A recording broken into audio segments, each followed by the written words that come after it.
Pak. Tapi di sini tuh ada nggak sih kayak misalkan, oke, kalau misalkan saya mau memulai bisnis laundry di pesantren atau mau memulai pengelolaan laundry secara profesional di pesantren, langkah-langkah praktisnya tuh ada di sini nggak, Pak? Ya, eh,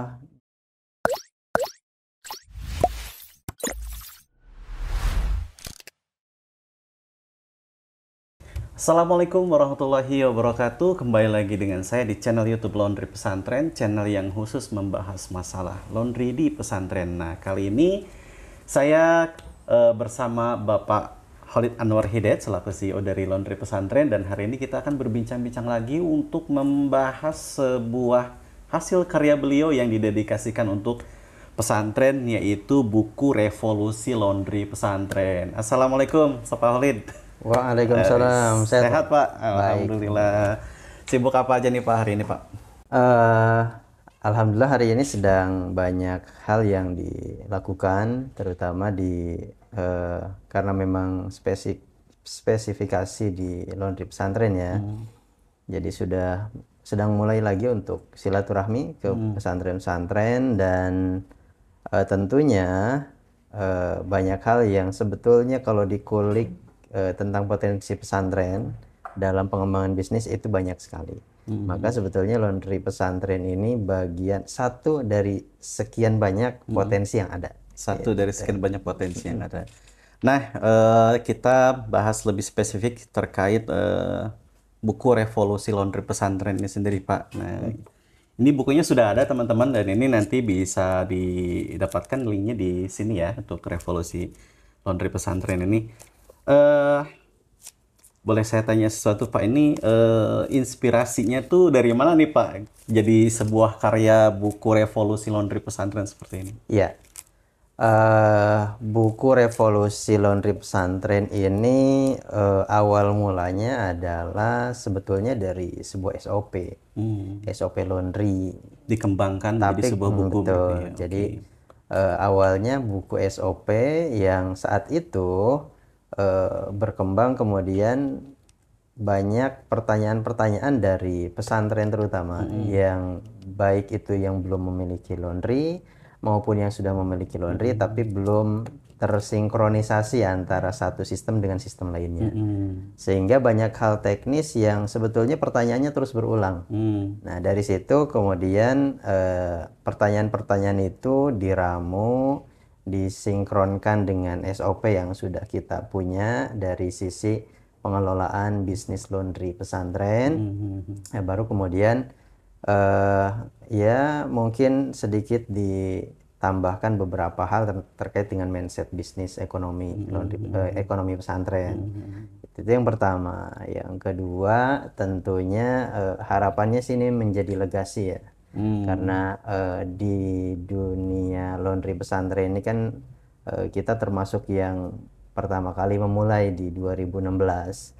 Saat yang lainnya mungkin belum banyak yang tahu bahwa ini pesantren harus dibantu dan kemudian mereka untuk bisa sama-sama bertumbuh dan berkembang sisi ekonomi pesantrennya seperti Oke. itu. Sehingga harapannya ya ini menjadi satu peninggalan yang nanti akan ada manfaat di dalam buku itu. Ya, untuk itu tercetuslah sebuah ide untuk membuat satu buah karya buku ini. Ya, Nah, di buku ini juga ada satu kata-kata yang bagus nih di sampulnya, itu dari santri untuk pesantren. Bapak pernah nyantri juga berarti ya? ya, saya pernah tinggal di asrama lah ya. Jadi tinggal di asrama itu saya kurang lebih sekitar 13 sampai 13 14 tahun, tahun 14 lah ya. tahun, oke. Dari SMP ke SMA 6 tahun, terus kemudian masuk ke saya dapat beasiswa di boarding juga ya pada saat kuliah itu 2 dan ya sekitar 5 tahunan di situ. Sampai setelah itu saya juga pernah menjadi kepala sekolah di salah satu boarding school, dan itu membuat pengalaman atau analisa saya terhadap kebutuhan laundry di pesantren itu sebetulnya menjadi sebuah hal yang urgent gitu. Sehingga Kalau tidak dikelola dengan baik, maka sesungguhnya itu akan menjadi aib tersendiri bagi pesantren. Dengan Kenapa tuh? dengan pengelolaan yang buruk, maka Oke. kebersihan pesantren akan, Di, ya, konotasinya nanti di akan negatif. kotor, Oke ya, betul. oke. Tidak bersih, dari sisi kesehatan juga nanti akan terpengaruh dan lain sebagainya.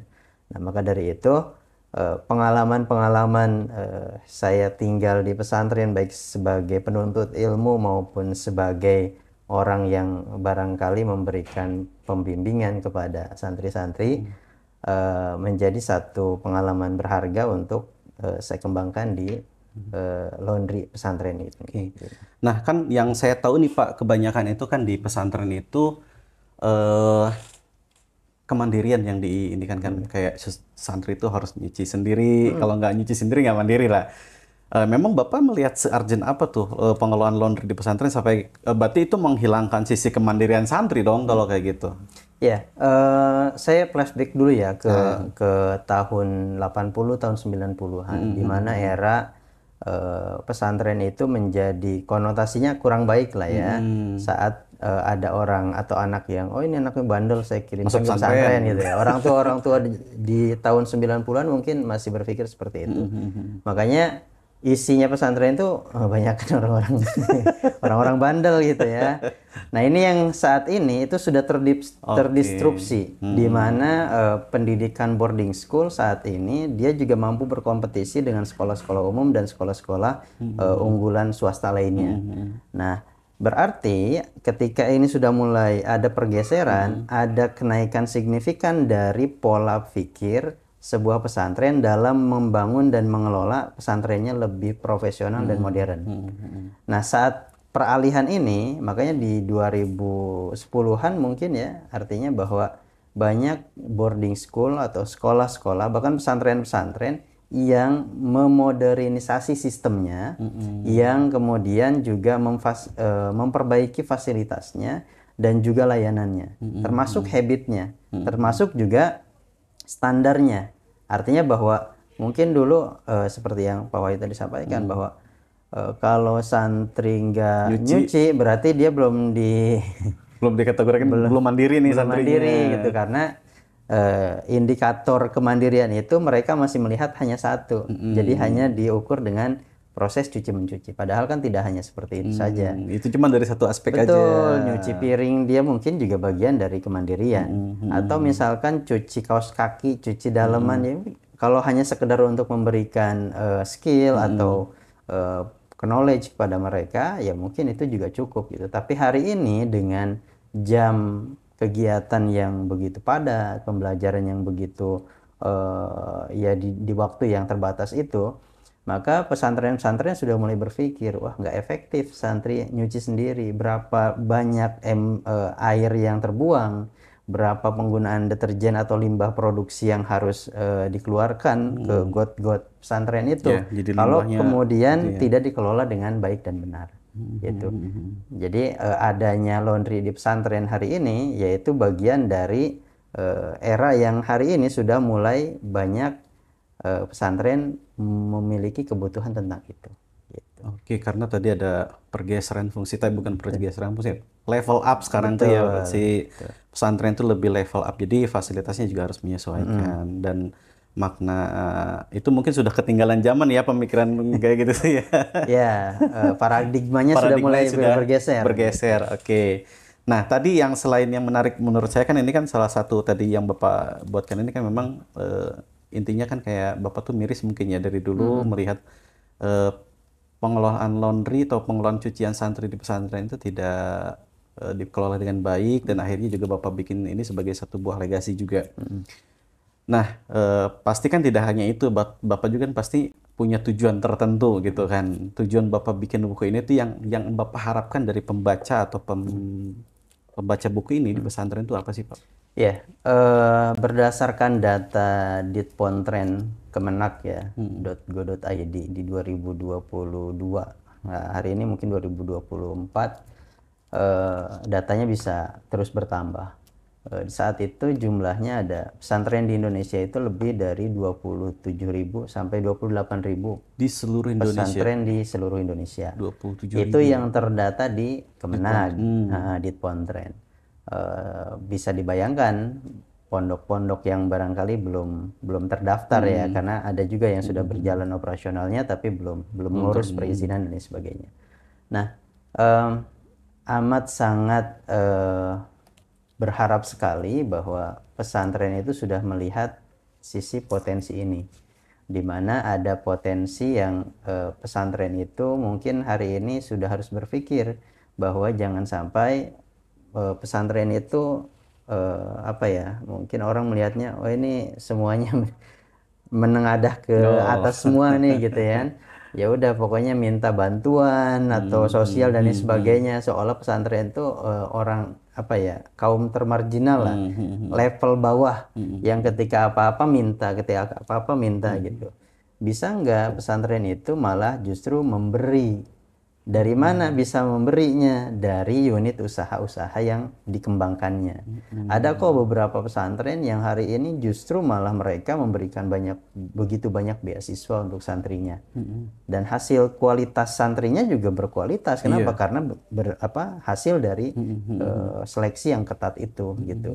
Dari mana pembiayaannya? Dari perusahaan-perusahaan yang hari ini itu berkembang dan bertumbuh. Ya, sehingga dari situlah laundry pesantren ini menjadi satu pintu yang barangkali kalau pesantren melihat dari kacamata luar gitu ya, ada potensi yang sebetulnya dia punya captive market. Sudah jelas. Sudah jelas marketnya. Kalau misalkan hari ini dia punya santri 2.000 atau 3.000, ya berarti ada 3.000 orang yang hari ini sebetulnya menjadi customernya pesantren. Itu secara intern di dalamnya ya, apalagi kalau kemudian dia juga punya lini bisnis lain di luar pesantren itu sendiri. Artinya kalau melihat dari sisi potensial market, itu adalah market yang juga potensi gitu. Tinggal seberapa tajam pihak pengurus atau mau memanfaatkan peluang, melihat peluang tersebut ya. Melihat peluang tersebut seperti apa gitu. Karena pada prakteknya banyak pesantren yang ketika dia mengambil peluang itu, mengelola dengan secara profesional dan dilihat oleh pihak eksternal, akhirnya kemudian membuat proyek yang lainnya itu di luar, dan itu bisa memberikan input untuk pesantren, artinya dari income sendiri untuk pesantren, sehingga pihak pesantren pendidikannya jalan, pembelajarannya oke, bisnis di luarannya juga tetap masuk. Oke, jadi untuk itu memang si laundry pesantren ini memang kebutuhannya tidak hanya untuk pengelolaan ya, tapi memang juga bisa dijadikan sebagai sebuah unit bisnis sendiri yang bisa menambah perekonomian, meningkatkan perekonomian si pesantren itu sendiri ya Pak gitu. Jadi makanya di judulnya aja kan sebetulnya revolusi laundry pesantren. Karena mungkin sebagian orang di tahun 2015-an lah atau 2010-an masih asing dengan istilah laundry, kok ada di pesantren gitu ya. Biasanya paling bagus juga mereka tuh levelnya baby cuci. Ibu-ibu cuci, ibu-ibu rumah tangga. Warga sekitar. Betul, gitu ya. Warga sekitar yang ketika itu dimintai bantuan untuk mengelolakannya. Mengelolakan laundry santri. Entah itu dicucinya di rumah masing-masing atau dicucikannya di dalam pesantren. Nah, sampai pada posisi dicucikan di pesantren misalkan, tapi levelnya masih level ibu cuci, belum pada level laundry. Yang membedakan levelnya itu gimana Pak? Dari mulai proses, standarisasi, dan kemudian layanan, kualitas, itu masih pasti akan beda. Ya. Dari mesinnya yang digunakan juga mungkin ya. Pertama dari sisi mesin ya, dari sisi alat ya, alat bantu. Yang kedua sistemasi ya, bagaimana kemudian antara satu bagian dengan bagian yang lainnya terkoneksi. Gitu ya.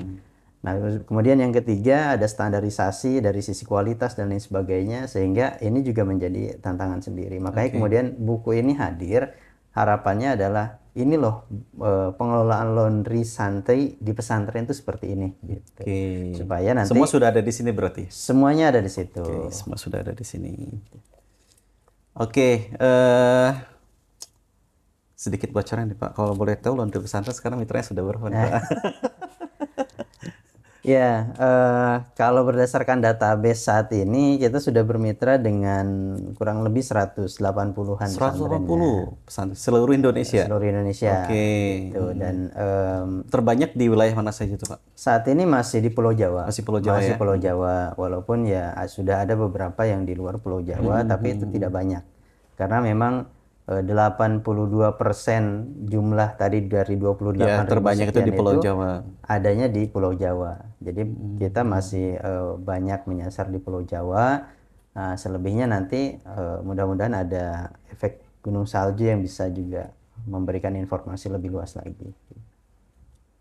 Oke, nah sedikit ini juga mungkin buat informasi ke pesantren itu biasanya menurut pengalaman Bapak, biasanya itu kesulitan atau tantangan yang sering dihadapi pesantren itu dalam memulai sebuah bisnis laundry atau pengelolaan laundry di pesantren secara profesional itu apa tuh Pak tantangan-tantangannya? Dan itu ada nggak solusinya di sini? Gitu. Ya, pertama mindset. Mindset. Ya, mindset.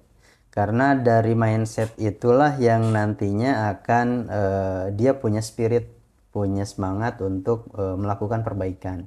Saat misalkan dia fokus pada pembelajaran pesantren ini, maka harusnya pengurus sudah mulai memikirkan divisi yang bergerak di bidang ekonomi.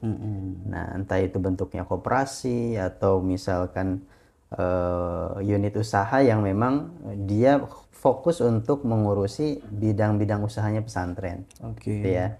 Nah, kalau dia sudah ada bentuk lembaga dan tadi ya unit bisnisnya, nah biasanya dia sudah mulai open untuk bisa melakukan pengembangan, melakukan eksekusi untuk membuat sebuah lini bisnis. Berarti tidak semua ada ya unit bisnis itu di semua Belum pesantren? semua ada. Belum semua ya. Ya, Oke. karena memang beberapa pesantren kan punya karakter masing-masing ya. Kita tahu ada banyak organisasi kemasyarakatan dan keagamaan di Indonesia.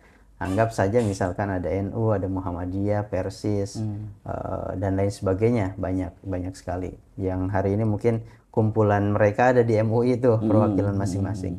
Dan mereka punya kultur dan karakter masing-masing. Di mana ada yang modelnya struktur kendalinya ada di level pimpinan misalkan. Tapi ada juga pesantren yang sudah membuat sistemnya seperti organisatoris. Jadi dia ada fungsi-fungsi struktur yang memang dari level direktur, pengelola dan sebagainya itu sudah dibuat seperti itu. Nah, terkadang karakter ini yang mungkin nanti berpengaruh pada kapan nih dia harus mengeksekusi tentang ketika ada usulan bisnis gitu ya. Ada yang cepat nangkep Ada itu, yang lambat ada mikir yang dulu gitu ya. lambat dan lain sebagainya. Makanya itu yang kemudian kalau di beberapa daerah ya di Pemprov itu kan kayak di Jawa Barat dia punya program OPOP ya. Opop. One pesantren. Pesantren one product. Nah, itu juga bagian dari menstimulus. Jadi pemerintah menstimulus pesantren untuk bisa, ayo bikin produk deh yang bagus, yang berkualitas supaya pesantren juga bertumbuh ekonominya. Dan saya kemarin juga ke Jawa Timur juga kayaknya sudah ada program yang mirip-mirip tuh terkait dengan bagaimana si pesantren itu dikasih stimulus untuk menciptakan atau membuat sebuah produk yang bisa juga memberikan dampak positif bagi ekonomi pesantren. Oke, menarik nih Pak. Nah dari apa namanya di sini juga kan berarti saya sih belum baca bukunya secara keseluruhan Pak. Tapi di sini tuh ada nggak sih kayak misalkan, oke, kalau misalkan saya mau memulai bisnis laundry di pesantren atau mau memulai pengelolaan laundry secara profesional di pesantren, langkah-langkah praktisnya tuh ada di sini nggak Pak? Ya. Di buku ini sebetulnya terdiri dari 8 bab ya, di mana 2 bab pertama itu lebih bersifat informatif karena lebih pada mindset bagaimana kita membuat sebuah ekonomi pesantren ini bisa bergerak. Terus kemudian juga lebih kepada ini ada peluang yang kalau tidak diambil sayang gitu ya. Gitu ya. Nah, 4 bab berikutnya dia memang lebih kepada teknis pengerjaan, pengelolaan dan lain sebagainya. Di 2 bab terakhir itu lebih ke marketing. Nah, kalau tadi bicara tentang mindset itu mungkin langkah awal, ya. Maka langkah selanjutnya ketika mindset itu sudah terbentuk, maka langkah selanjutnya adalah kalau dia punya knowledge dan punya kemampuan untuk mengelola sendiri, lakukan. Tapi kalau misalkan dia masih belum pede atau dalam hal ini mungkin saya kayaknya ragu untuk melakukan ini sendirian, maka cari konsultan atau nggak usah konsultan lah, coach atau mentor atau orang yang lebih paham lebih Tentang dulu pengelolaan laundry-nya, tentang pengelolaan laundrynya. Sehingga ketika dia melangkah itu tidak salah langkah. Oke. Gitu. Jadi ada beberapa pesantren yang terkadang kita dapati mereka sudah invest besar di mesin. Tapi persoalannya ternyata kok masalahnya nggak selesai juga. Nah berarti kan Itu ada. karena apa tuh? Hah? Karena apa? Ya bisa jadi karena memang secara pengelolaannya dia nggak punya standar, tidak punya panduan, tidak punya coach atau tidak punya orang yang mengarahkan. Nah, karena faktanya saya dapati juga ada beberapa pesantren yang dia sudah invest banyak, bahkan ada beberapa kayak lembaga filantropi yang memang mereka pernah membuat sebuah program ini buat laundry di pesantren gitu ya. Yang dibuat apa? Paket mesin. Paket mesin. Mesinnya dikirim, tapi nggak tahu mereka juga Cara gunainya gimana? Cara gunainya dan sebagainya tidak, ya nggak tahu apakah sudah diajarkan atau tidak. Oke. Yang pasti pada saat itu saya menemui beberapa pesantren yang mendapatkan itu tidak menggunakannya. Artinya tidak diajari bisnisnya seperti apa sih, cara mengoperasikannya bagaimana, cara mengembangkannya seperti apa. Kalau ini mau scale up dari level ibu-ibu cuci menjadi laundry, nah itu stepnya bagaimana. Nah itu yang tidak didapati. Maka di buku ini sebetulnya kita jelaskan step-stepnya tuh. Step-stepnya ada ya. Mulainya dari mana, alat bantunya apa saja, nanti pelayanannya seperti apa, mengoperasikannya bagaimana, keuangannya seperti apa, dan lain-lainnya itu. Oke, jadi sudah lengkap banget sebenarnya buku ini ya. Oke. Jadi biar nggak salah langkah juga. Oh, saya punya uang sekian ratus juta misalkan beli mesin laundry, belum tentu mesinnya juga cocok buat penanganan pesantren gitu ya. Oke. Ini menarik nih. Apa namanya? Selain itu Pak, kayak misalkan tadi kan selain mindset nih, hambatan-hambatan dari eksternal itu ada juga nggak Pak? Hambatan eksternal untuk pesantren atau untuk laundry pesantren? Untuk pesantrennya. Untuk pesantrennya. Nah ini yang penting ya buat pesantren. Di antara salah satu pemilihan coach itu juga harus benar. Oke. Karena terkadang pesantren salah guru itu salah guru, atau kadang ada juga kan kalau bicara tentang spesifikasi dalam keilmuan. Seorang guru itu ya tugasnya mengajar. Walaupun dia misalkan seorang guru ekonomi, ada kaitannya dengan ekonomi, belum tentu kemudian dia paham tentang bisnisnya. Nah, artinya ketika kita belajar, carilah orang yang memang tepat. Dia itu bukan hanya sebatas paham dari teori, tapi juga seorang praktisi yang sudah pernah menjalankannya. Nah, karena ini yang menjadi masalah ketika misalkan ada tadi ya program OPOP dan lain sebagainya gitu misalkan. Ditangkap oleh pihak pesantren misalkan, oh ini nih bisnis ini nih yang lagi rame nih. Gitu. Akhirnya FOMO, ikut-ikutan.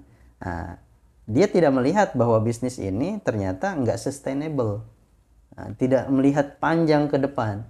Akhirnya ya bisnisnya mungkin booming di awal. Tapi habis itu usianya nggak panjang gitu ya. Nah ini yang menjadikan mereka sebetulnya bukan seorang praktisi, hanya mungkin melihat dari sisi oh dia bisa mengerjakan itu, akhirnya ikut-ikutan. Atau misalkan oh saya punya ide ini, tapi belum teruji. Dan yang paling parah lagi adalah terkadang orang itu fokus di produknya. Harusnya fokusnya di. Kalau bisnis tuh nggak bisa difokuskan pada produk saja. Dia ada bisnis proses, ada marketing, ada penjualan, ada sales distribution dan lain sebagainya. Itu yang kadang tidak terpikirkan. Banyak aspek ya, betul. Misalkan ternak lele, gitu ya. Yang penting lelenya lelenya panennya nih, gitu, fokusnya ke panen gitu ya. betul. Lelenya Tapi super perawatannya nih. seperti apa gitu ya. Mungkin perawatannya dia bisa. Oke. Tapi persoalannya setelah menghasilkan produk yang bagus dan unggul itu, dia bingung sales distributionnya mau kemana. Oke. Nah, akhirnya itu yang menjadikan bisnisnya nggak berkembang. Gitu. Dia hanya bangga pada satu produk yang sudah dia create, tapi kemudian tidak menciptakan sebuah bisnis yang sustainable. Oke. Ya. Gitu. Oke, Bapak. Dua pertanyaan terakhir nih, Pak. Sejauh mana Bapak yakin kalau bukan yakin ya, sejauh mana Bapak percaya bahwa bisnis laundry itu bisa meningkatkan perekonomian pesantren? Ya, pertama bahwa pesantren itu membutuhkan aktivitas cuci-mencuci. Sama halnya seperti aktivitas makan dan minum. Di mana selama santri masih menggunakan pakaian, ya maka pasti ada aktivitas cuci-mencuci di situ. Nah, tinggal peluang cuci-mencuci itu, apakah kita hanya biarkan lewat begitu saja atau biarkan santri yang mengelolanya dengan semua kekreditan dan fraud yang ada, mau kehilangan kah atau cucian yang numpuk di jemuran dan lain sebagainya. Akhirnya dari situ menjadi sebuah permasalahan yang menjadi bola salju. Orang tua komplain gitu kan, nih kok beli pakaian lagi, beli baju lagi dan sebagainya, yang kemarin aja hilang nggak ketemu, ya itu karena memang tidak dikelola. Nah, ini menjadi satu kesempatan atau peluang yang sebetulnya kalau ditangkap menjadi sebuah potensi bisnis yang menjanjikan. Nah, tinggal bagaimana kita bisa menangkap peluang tersebut. Jadi kalau misalkan potensinya seperti apa, sama halnya seperti makan dan minum hari ini. Orang masih makan dan minum karena apa? Karena lapar. Karena lapar. Nah, orang kenapa berpakaian? Ya karena kalau nggak berpakaian dingin, atau karena memang anggaplah kalau kita sebagai seorang muslim, kalau nggak berpakaian ya nggak ketutup auratnya gitu. Dan berapa banyak hari ini tekstil yang kemudian diproduksi baik di dalam negeri maupun dari luar negeri yang masuk melalui impor. Dan itu akan terus berkembang. Berapa pakaian yang akan nantinya dicuci? Oke. Gitu ya. Jadi dia akan terus karena sebetulnya selain laundry itu mungkin di awal-awal kehadirannya masih dikategorikan sebagai fashion. Orang ketika mau laundry itu, oh dia mau orang kaya. Orang kaya. Gitu. Tapi laundry hari ini itu menjadi sebuah kebutuhan komoditi, di mana jasa tersebut adalah jasa yang sehari-hari memang orang butuh itu sekarang gitu. Dengan aktivitas dia dari pagi sampai sore, atau misalkan dengan kegiatan yang begitu banyak, orang mungkin nggak punya waktu.